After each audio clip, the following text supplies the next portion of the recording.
Ika-27 kabanata. Kinaumagahan, nagpulong ang mga punong pari ng mga Hudyo at mga pinuno ng bayan kung paano nilang may papapatay si Jesus. Kaya siya'y iginapos nila at dinala kay Pilato na siyang gobernador doon.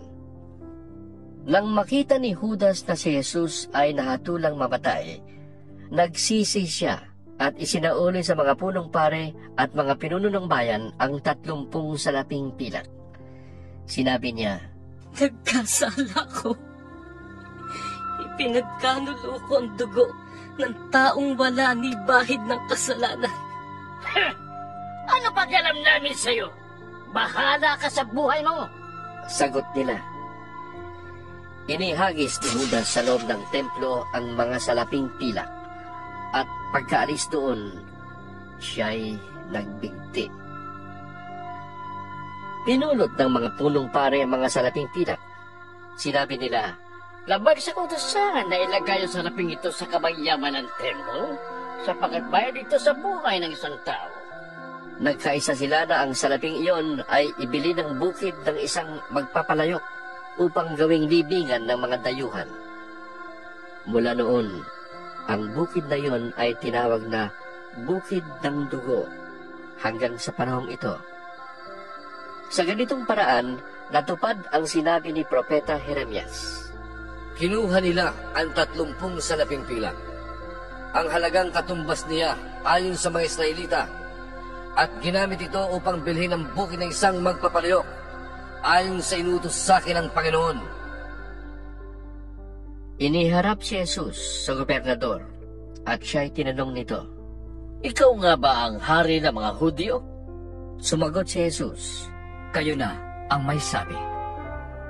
Ngunit nang paratangan siya ng mga punong pari at ng mga pinuno ng bayan, hindi siya umimik. Kaya't sinabi sa kanya ni Pilato, Hindi mo ba narinig ang paratang nila laban sa'yo? Ngunit hindi pa rin siya umimik, kaya't nagtaka ng labis ang gobernador. Kinaugalian na ng gobernador na tuwing Paskwa ay magpalaya ng isang bilanggo, sino mang mahiling ng taong bayan. May isang kilalang bilanggo noon na ang pangalan ay Barabbas. Kaya't nang magkatipon ang mga tao ay tinanong sila ni Pilato, Sino ang ibig ninyong palayain ko? Si Barabas o si Jesus na tinatawag na Mesiyas? Alam ni Pilato na naiinggit lamang sila kaya nila isinakdal si Jesus. Bukod dito, nang si Pilato ay nakaupo sa hukuman, nagpasabi ang kanyang asawa, "Huwag kang makialam sa taong yan. Wala siyang kasalanan. Ngayon ay pinapahirapan ako ng aking panaginip tungkol sa kanya." Ang mga tao na may sinulsulan ng mga punong pare ng mga Hudyo at ng mga pinuno ng bayan na hilingin kay Pilato na si Barabas ang palayain at si Jesus ay papatay. Muli silang tinanong ng gobernador, Sino sa dalawa ang ibig ninyong palayain ko? sigaw ng mga tao. Sinabi sa kanila ni Pilato, Kung gayon, ano ang gagawin ko kay Jesus na tinatawag na Mesiyas? at sumagot ang lahat, Ipako siya sa cross! Bakit? Ano ang nagawa niyang masama? tanong ni Pilato. Ngunit lalo pang lumakas ang kanilang sigawan. Ipako siya sa cross! Nang makita ni Pilato na wala siyang magagawa at malabang pa'y magkagulo, nagpakwa siya ng tubig at naghugas ng kamay sa harap ng mga tao. Wala akong pananagutan sa dugo ng taong ito. Bahala kayo. Sabi niya. Sumagot naman ang mga tao. Pananagutan namin at ng aming mga anak ang dugo niya. Pinalaya nga ni Pilato si Barabas at pinahagupit naman si Jesus. Pagkatapos, ibinigay siya sa kanila upang ipako sa krus. Dinala ng mga kawal ng gobernador si Jesus sa palasyo ng gobernador at nagkatipon ang buong batalyon sa paligid niya. Siya ay hinubaran nila at sinuotan ng isang balabal na matingkad na pula. Kumuha sila ng sangang matinik, ginawang korona at ipinutong sa kanya. Pagkatapos ay pinahawak siya ng halamang tambo sa kanang kamay. Siya ay ininsulto nila at dinuhod-luhuran at pinati ng ganito. Nabuhay ang hari ng mga Hudyo! Siya ay pinagduduraan pa nila. Kinuha nila ang tambo at ito'y inahampas sa kanyang ulo. Matapos kutsain, hinubad nila ang balabal at muling sinuotan ng sariling damit. Pagkatapos, inilabas siya upang ipako sa krus. Paglabas ng lungsod, nakita nila ang isang lalaking taga-Sirene na ang pangalay Simon. Pilit nilang ipinapasan sa kanya ang krus ni Jesus. Dumating sila sa lugar na tinatawag na Golgotha, na ang ibig sabihin ay puok ng bungo. Binigyan nila si Jesus ng alak na hinaluan ng apdo, ngunit nang matikman niya yon, ay hindi niya ininom. Nang maipako na siya sa krus, pinaghati-hatian ng mga kawal ang kanyang mga damit sa pamamagitan ng palabunutan. At pagkatapos, naupo sila upang siya'y bantayan. Isinulat sa kanyang ulunan ang sakdal laban sa kanya. Ito'y si Jesus na hari ng mga Hudyo. May dalawang tulisang kasama niyang ipinako sa krus, isa sa kanyang kanan at isa sa kaliwa. Ininsulto siya ng mga nagdaraan. Pailing-iling nilang sinasabi, Hindi ba't ikaw ang gigiba ng templo at muling magtatayo nito sa loob ng 3 araw? Iligtas mo ngayon ang iyong sarili. Kung ikaw nga ang anak ng Diyos, bumaba ka sa krus! Kinutya rin siya ng mga punong pari ng mga Hudyo, mga tagapagturo ng kautusan at mga pinuno ng bayan. Sinasabi nila, Iniligtas niya ang iba, ngunit ang sarili di mailigtas. Di ba siya ang hari ng Israel? Buaba lang siya kayo sa krus ay maniniwala na kami sa kanya. Nananalig siya sa Diyos at sinasabi niya siyang anak ng Diyos. Tingnan natin kung ililigtas siya ng Diyos. nilait rin siya ng mga tulisang ipinakong kasama niya. Mula sa tanghaling tapat hanggang sa 3 ng hapon ay nagdilim sa buong lupain.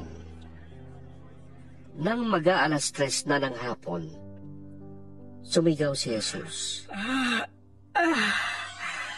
Eli, Eli, lema sabachthani. Na ang ibig sabihin, Diyos ko, bakit mo ko pinabayaan? ito'y narinig ng ilan sa mga nakatayo roon, kaya't sinabi nila, Tinatawag niya si Elias. may isang tumakbo at kumuha ng esponga. Binasa ito ng maasim na alak, nilagay sa dulo ng isang patpat at ipinasipsip kay Jesus. Sinabi naman ng iba, Hintay muna! Tingnan natin kung darating si Elias upang iligtas siya!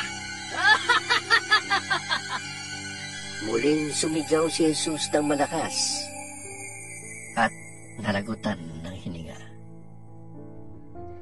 Biglang nahati ang tabing ng templo mula sa itaas hanggang sa ibaba. Nayanig ang lupa at nabiyak ang mga bato. Nabuksan ang mga libingan at muling nabuhay ang maraming banal na namatay.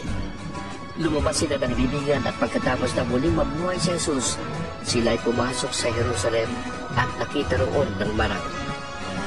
Nasindak ang kapitan at ang mga kawal na nagbabantay kay Jesus nang maramdaman nila ang lindol at masaksihan ang lahat na nangyari. Sabi nila, Tunay na siya anak ng Diyos. naroon ding nagmamasid sa di kalayuan, ang mga babaeng mula pa sa Galilea ay sumusunod na kay Jesus at naglilingkod sa kanya. Kabilang sa kanila si Maria Magdalena, si Mariang ina ni Santiago at ni Jose at ang asawa ni Zebedeo. Pagsapit ng dilim, dumating ang isang mayamang taga-Arimatea na ang pangalan ay Jose. Siya ay tagasunod din ni Jesus. Hiningi niya kay Pilato ang bangkay ni Jesus, kaya't iniutos ni Pilato na ibigay ito sa kanya. Kinuha nga ni Jose ang bangkay at binalot ng bagong telang lino. Inilagay niya ito sa kanyang bagong libingan na ipinauka niya sa bato. Pagkatapos, iginulong niya sa pintuan ang isang malaking batong panakip at saka umalis. Kasama sa paglilibing sina Maria Magdalena at isa pang Maria. Nakaupo sila sa tapat ng libingan. Kinabukasan, pagkatapos ng araw ng paghahanda, sama-samang nagpunta kay Pilato ang mga punong pari ng mga Hudyo at ang mga Pariseo. Sinabi nila, Naalala po namin na sinabi ng mapagpanggap na yon nung siya'y nabubuhay pa, na siya'y muling mabubuhay pagkaraan ng 3 araw.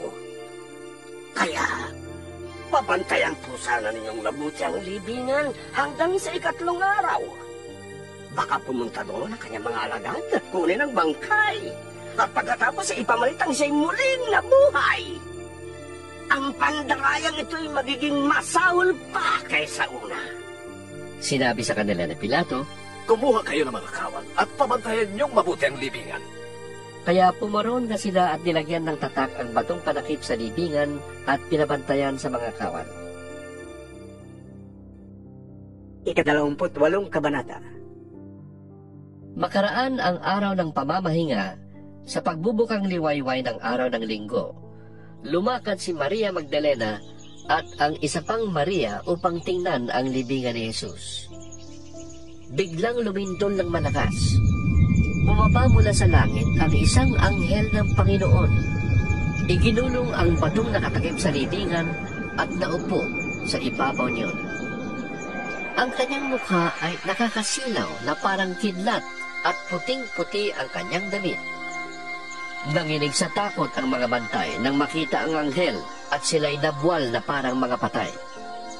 Ngunit sinabi ng anghel sa mga babae, Huwag kayong matakot. Alam kong hinahanap ninyo si Jesus na ipinako sa krus. Wala na siya rito, sapagkat siya'y muling nabuhay, gaya ng kanyang sinabi. Hali kayo. Tingnan ninyo ang pinaglagyan sa kanya.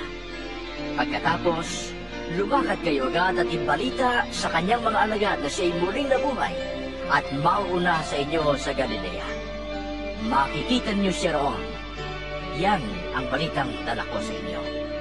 at dali-dali nga silang umalis ng libingan na may magkahalong takot at galak, at patakbong pumunta sa mga alagad upang ibalita ang nangyari. Ngunit, sinalubong sila ni Jesus at binati. Lumapit sila sa kanya, hinawakan ang kanyang mga paa at sinamba siya. Sinabi sa kanila ni Jesus, Huwag kayong matakot. Humayo kayo at sabihin sa mga kapatid kong pumunta sa Galilea at makikita nila ako roon. Pagkaalis ng mga babae, pumunta sa lungsod ang ilan sa mga kawal na nagbabantay sa libingan at isinalaysay sa mga punong pari ng mga Hudyo ang buong pangyayari. Nakipagpulong ang mga punong pari sa mga pinuno ng bayan at nagkasundo silang suhulan ng malaki ang mga kawal. At ang mga ito ay inutusan nilang ganito ang ipamalita. Habang natutulog kami kagabi, dumating ang mga alagad ni Jesus at ninakaw ang kanyang bangkay. Sinabi pa nila, Huwag kayo mag-alala. Kung makarating man ito sa gobernador, kami ang bahala. Tinanggap ng mga bantay ang suhol at ganun nga ang kanilang ginawa. Kaya magpahanggang ngayon, ito pa rin ang balitang laganap sa mga Hudyo. Pumunta ang 11 alagad sa Galilea sa bundok na sinabi sa kanila ni Jesus. Nang makita nila si Jesus, siya ay sinamba nila. Subalit may ilan sa kanilang nag-alinlangan. Lumapit si Jesus at sinabi sa kanila, Ibinigay na sa akin ang lahat ng kapangyarihan sa langit at sa lupa. Kaya humayo kayo at gawin ninyong alagad ko ang mga tao sa lahat ng bansa. Bautismuhan ninyo sila sa ngalan ng Ama at ng Anak at ng Espiritu Santo. Turuan ninyo silang sumunod sa lahat ng iniutos ko sa inyo. Tandaan ninyo, ako'y laging kasama ninyo hanggang sa katapusan ng panahon.